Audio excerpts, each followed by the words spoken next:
खेत की मिट्टी माइक्रो न्यूट्रिएंट्स का खजाना है जो भोजन खेत में पकने में जितना समय लेता है उसके हिसाब से घर में पकने में भी समय लेता है।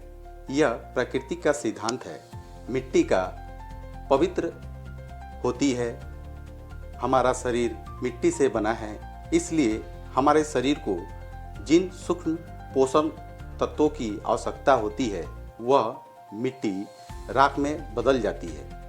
इस राख में वही माइक्रो न्यूट्रिएंट्स होते हैं जो मिट्टी में होते हैं। मिट्टी के बर्तन में पका हुआ भोजन खाएं। मिट्टी के बर्तन में पका हुआ भोजन जल्दी खराब नहीं होता है और इसको पकने में एक भी माइक्रो न्यूट्रिएंट्स कम नहीं होते हैं। मिट्टी, कांसे, पीतल या स्टील के खुले बर्तन में खाना पकाएं। मिट्टी के बर्तन में 100%, कांसे के बर्तन में 96% और पीतल के बर्तन में 93% माइक्रो न्यूट्रिएंट्स बचते हैं। मिट्टी के बर्तन में बायोडिग्रेडेबल और हैं क्योंकि नष्ट होने के बाद पुनः मिट्टी में मिल जाते हैं। डायबिटीज के मरीजों को मिट्टी के बर्तन में पका हुआ भोजन ही करना चाहिए। टीवीएस ग्रुप जो हजारों करोड़ों के एम्पायर्स का मालिक है, उनके घर में मिट्टी के बर्तन इस्तेमाल होते हैं। रिलायंस ग्रुप की मालकिन कोकिला बहन रोटी मिट्टी के बर्तन के तवे में बनाती हैं। शरीर को बनाने में सूक्ष्म पोषक तत्वों की भूमिका में कैल्शियम, फास्फोरस, आयरन, इसी तरह के 18 तत्व शरीर में होते हैं। जिन लोगों के पीठ पर कुबड़ निकल जाता है उनको शरीर में फास्फोरस की बहुत कमी होती है। शरीर में खून की आयरन की कमी के कारण होती है। दमा और अस्थमा की स्थिति में शरीर में सल्फर की कमी होती है। सबसे अच्छे बर्तन मिट्टी के होते हैं।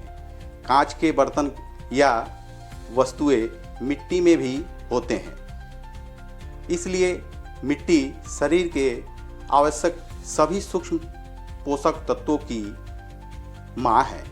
Phosphorus, sulphur, zinc, magnesium, manganese, iron जैसे और पोषक तत्व मिट्टी से ही मिलते हैं। मिट्टी ने लाखों करोड़ों साल से सूर्य की धूप में जो तपस्या की है उसी का यह परिणाम है कि सभी पोषक तत्व मिट्टी में विद्यमान हैं, जो कि किसी भी जीव को चाहिए जो इस मिट्टी से किसी न किसी रूप से जुड़ा है।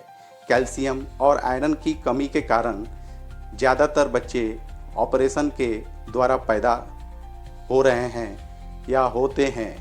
शुद्ध लोहे का बर्तन ज़्यादा अच्छा होता है।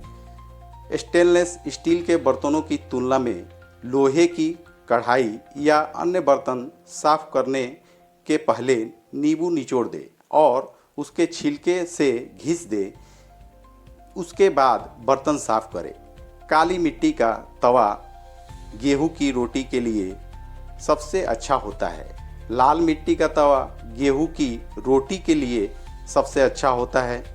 भारत के ज़्यादातर मंदिरों में प्रसाद मिट्टी के बर्तनों में ही बनता है और दिया जाता है। भारत में गुजरात, राजस्थान और भी कई राज्यों में करोड़ों लोग आज भी मिट्टी के बर्तनों में खाना पकाते हैं। मिट्टी ऊष्मा की कुचालक है।